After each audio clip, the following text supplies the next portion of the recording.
আসসালামু আলাইকুম ওয়া রাহমাতুল্লাহি ওয়া বারাকাতুহু। ওয়ালাইকুম আসসালাম রহমতুল্লাহ বারকাত।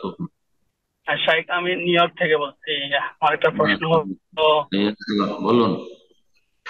জি, প্রশ্নটা হলো, আমরা কিছু মসজিদে নামাজ পড়ি যারা উম, হানাফি মসজিদে।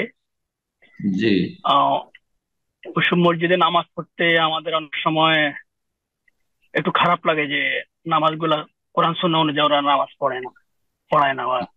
তো পড়ি যে আমাদের এই যে নামাজ পড়াটার মধ্যে যে আমাদের খুশু নষ্ট হয় বা কি, এটাতে আমাদের কতটুকু ক্ষতি হবে, মানে কি ধরনের খুশুখুজু নষ্ট হইতে পারে বা কি ধরনের ইয়ে হইতে পারে, এই জিনিসটা একটু জানার জন্য।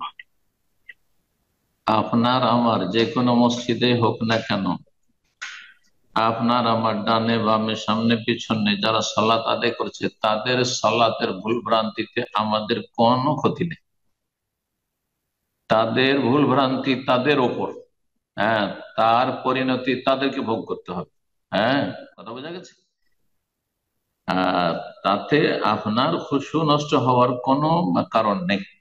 আপনি সেসব নিয়ে মাথা ঘামাবেন না যে আমার পায়ে পা লাগাচ্ছে না, কাঁধে কাঁধ লাগাচ্ছে না, এই রফেদেন করলো না, কে কি করলো, ওয়ালা তুসালুন আম্মা কানু ইয়ামালুন। আল্লাহ বলছেন যে তোমাদেরকে জিজ্ঞাসা করা হবে না অন্যদের আমল সম্পর্কে, কে কি করলো না করলো সেই সম্পর্কে জিজ্ঞাসা আমাদের করা হবে। আপনার সালাতের খুশু আপন জায়গায় বহাল থাকবে যদি আপনার মাথার ব্যথা না হয় ডানে বামে কে কি করছে। কেন আপনার মাথার ব্যথা হবে? জি। স্বাভাবিক সন্ন্যতের খেলাপ করলে সেটা মনে একটা অন্তরে ঘৃণা তো অবশ্যই আছে, সেটা ভিন্ন বিষয়, কিন্তু সেটা সেটা দিয়ে ভ্রুক্ষেপ করবেন না, আপনি সলাতে মনোযোগী হন। বাকি থাকলে আপনি যারা বিভিন্ন বেদাতে লিপ্ত তাদের মসজিদে সালাত আদায় করার বিষয়টি যদি বিকল্প আপনার ব্যবস্থা থাকে তাহলে বেদাতি মসজিদে সালাত আদায় করবেন না। কারণ তাদের মধ্যে বেদাত তো আছে, বড় বেদাত আছে না হয় ছোট বেদাত আছে। ছোট বেদাতি কবিরা গুনাহ। তো বেদাতির পিছনে সালাত আদায় করা, যাদের মধ্যে ছোট বেদাত রয়েছে, আর কোন ফাসেকের পিছনে টাকা না নিচে কাপড়, হ্যাঁ, আর এমন ব্যক্তির পিছনে সালাত আদায় করা, যার দাড়ি নেই তার পিছনে সালাত আদায় করা, এইরকমই যারা হারাম খায় তাদের পিছনে সালাত আদায় করা, ঠিক ওই রকমই হচ্ছে বেদাতির পিছনে সালাত আদায় করা।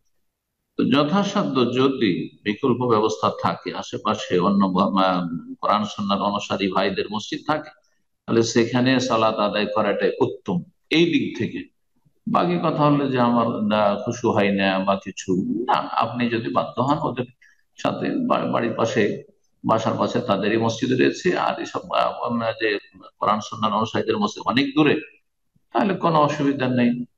জায়েজ রয়েছে, তাদের ইক্তেদা জায়েজ রয়েছে যতক্ষণ পর্যন্ত তারা মুসলিম রয়েছে। তাদের ভুরু ভ্রান্তি তাদের উপর যাবে, আপনার সালাত আপনার জন্য। আল্লাহ রাব্বুল আলামিন কবুল করুন।